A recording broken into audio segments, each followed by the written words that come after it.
বাবান আজকে সকালবেলা ঘুম থেকে উঠেই লকুনদানা খাবে বলে বায়না করছিল, তাই ওর বাবা দুটো লকুনদানা ওর হাতে দিয়েছে। আমার ছেলেটা একটু মিষ্টি বড্ড বেশি ভালোবাসে।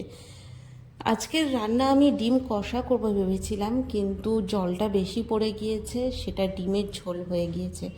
আমাদের জন্য তো ডিমের ঝোল করেছি, আর বাবানের জন্য একটা মাছ ভেজে দিচ্ছি। ও ডিমের ঝোল আর মাছ ভাজা দিয়ে ওকে খাওয়াবো। ওর বাবা খেয়ে দিয়ে কাজে চলে গিয়েছে, আর বাবানেরও টিফিন খাওয়া হয়ে গিয়েছে। তো আমি কিছুটা কাজ সেরেছি, আর কিছুটা কাজ এখনও বাকি আছে। তো খাওয়াটাও দরকার, সকালে অনেকটা টাইম হয়ে গেছে, প্রায় 11টা বাজে। তাই আমি দুটো পাউরুটি সেকে দুটো ডিমের ঝোলের আলু নিলাম, দিয়ে ওটা দিয়ে এখন আমি টিফিনটা সেরে ফেলছি। আর দেখতে পাচ্ছ একটু তাড়াহুড়ো করছি, কারণ বাবানকে পাশের বাড়িতে রেখে এসেছি। এরপর আমি ওদের বাড়ির বাচ্চাদের সাথে খেলছে, তো ততক্ষণ আমি বাকি কাজগুলো করে নিয়েছি। করে নেওয়ার পর স্নান টান করে ঠাকুর দিয়ে বাবানকে নিয়ে এলাম। বাবানকেও স্নান করিয়ে এবার বাবানকে আমি খাওয়াবো, বাট এতটা ভাত বাবান খাবে না। বাবানকে ডিমের আলু আর মাছ দিয়ে ভাত খাওয়াবো, আর ও যতটা খাওয়াবো, তারপরে বাকিটা আমি খেয়ে নেব। ওই জন্য একই থালায় নিয়ে নিয়েছি, আর দুটো থালা আর করিনি। আর আজকে বাইরে যা বৃষ্টি পড়ছে বলার মতো নয়, মানে ঝিরিঝিরি বৃষ্টি সারাদিন ধরে হয়ে যাচ্ছে। আর সেই কারণে আমার বাবানও আজকে বেশ ভালো একটা লম্বা ঘুম দিয়েছে। সন্ধেবেলাও বাবানের ঘুম কিছুতেই ছাড়ছিল না, ওকে কোলে করে তুলে আমি ওকে একটু আদর করছিলাম। সবে সবে কাঁচা ঘুম থেকে উঠেছে, তাই ওকে একটু আদর করছিলাম। এই সময়টা বাচ্চারা একটু আদর খেতে চায় ঘুম থেকে উঠে। তারপরে ওর জন্য আমি দুধ করে নিয়ে এসেছি, দুধ বিস্কিট খাইয়েছি, আর আমি একটু চা নিয়ে এসেছি, ও চাটাও খাবে। চাটা খাওয়ার পর ওর রিয়াকশানটা তোমরা দেখো, ও কেমন একটা রিয়াকশান দেবে। আমার তো ভীষণ কিউট লেগেছে, ওই দেখো রিয়াকশানটা ওর দেখো। তো যাই হোক গে, বাবানকে একটু রেডি করিয়ে ওকে আবার খেলনা দিয়ে আমি বসিয়ে দিয়েছি, কারণ আমাকে রাতের রান্নাটাও সারতে হবে।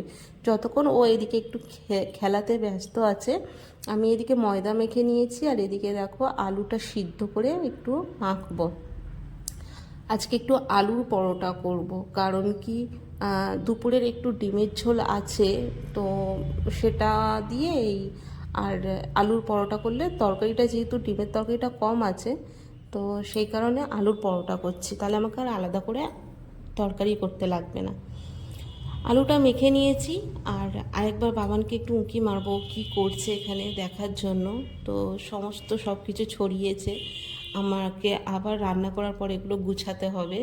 তো যাই হোক, ও যে খেলছে একা একা, এটাই আমার কাছে অনেক। ও এগুলো নিয়ে ব্যস্ত থাকলে আমি রান্নাঘরের কাজগুলো করতে পারবো, বাট আমাকে দেখে ও আমার কাছে চলে আসবে আর বলবে, মাম্মা কোলে ওঠো, কোলে ওঠো। মানে ও যে কোলে উঠবে, কোলে নাও সেটা বলে না, ও আমাকে বলবে, মাম্মা কোলে ওঠো, কোলে ওঠো, মানে মানে ওকে কোলে নিতে হবে, সেটাই ও বলতে চায়। তো আলুর পরোটা এদিকে দেখো মোটামুটি আমার কমপ্লিট হয়েই গেছে। তো পরোটাগুলো একটু ছোট ছোট হয়েছে, বাট পুরটা আমি বেশি করে দিয়েছি, সেই কারণে হয়তো। এখানে বাবানকে আমি একটা পরোটা দিয়ে পিৎজার মতোভাবে কেটে দিয়েছিলাম, আর ও বসে বসে ওটা খেয়েছে। আমি জিজ্ঞাসা করলাম আর খাবে, ও বলল না আর খাবো না। তো ও ওর থালাটা নিয়ে দেখো নিজের জায়গায় ঠিক রাখবে, মানে যেখানে আমরা রাতের এঁঠো বাসনগুলো রাখি, আমাদের তো বাইরে কাজ করতে হয়, তো সেই কারণে এঁঠো বাসনগুলো আমি এখানে রেখে দিই। ছোট বাচ্চা নিয়ে রাতে কলতলায় আমার যেতে পারি না, এখানে আমি এঁঠো বাসনগুলো রাখি। ও এসে ওখানে রেখে দিল, ওর খাওয়া হয়ে গিয়েছে। রাতে ওর বাবাও চলে এসেছে এখানে। ও আমার ছেলে ললিপপ খেতে ভীষণ ভালোবাসে, তাই 2 টাকা 3 টাকার ললিপপগুলো না অতটা ভালো হয় না। দেখো ললিপপ খুব একটা ভালো সেটা আমি বলছি না, এটাও হয়তো খুব একটা ভালো না, বাট ওগুলো তো আরও মানে আরেকটু বেশি খারাপ হয়। তো চিনির রস ফস থাকে, মানে ওইগুলো দিয়ে চিনি জাল দিয়ে ওগুলো দিয়ে মনে হয় বানায় কিছু একটা হবে। সেই কারণে ওর বাবাই ডেরি মিল্কের ললিপপ নিয়ে এসছে ওর জন্য, আর ওকে এখনই খুলে দিতে হবে। ও এখন শুতে যাচ্ছে, ওকে এখনই ললিপপ খুলে দিতে হবে।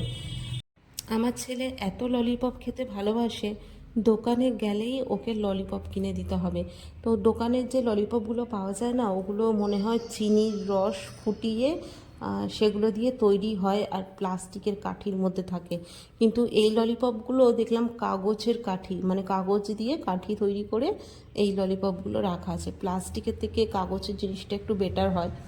ওর বাবা আলুর পরোটা দেখে আগেই খেতে শুরু করে দিয়েছে, ড্রেস চেঞ্জ করেনি। আমি বললাম তুমি ড্রেসটা চেঞ্জ করো, বললো করছি, আগে তো একটা খাই। আলুর পরোটা ওর বাবা ভীষণ ভালোবাসে। তো চলো আজকে ভিডিওটা এখানেই শেষ করছি। টাটা সবাইকে, গুড নাইট।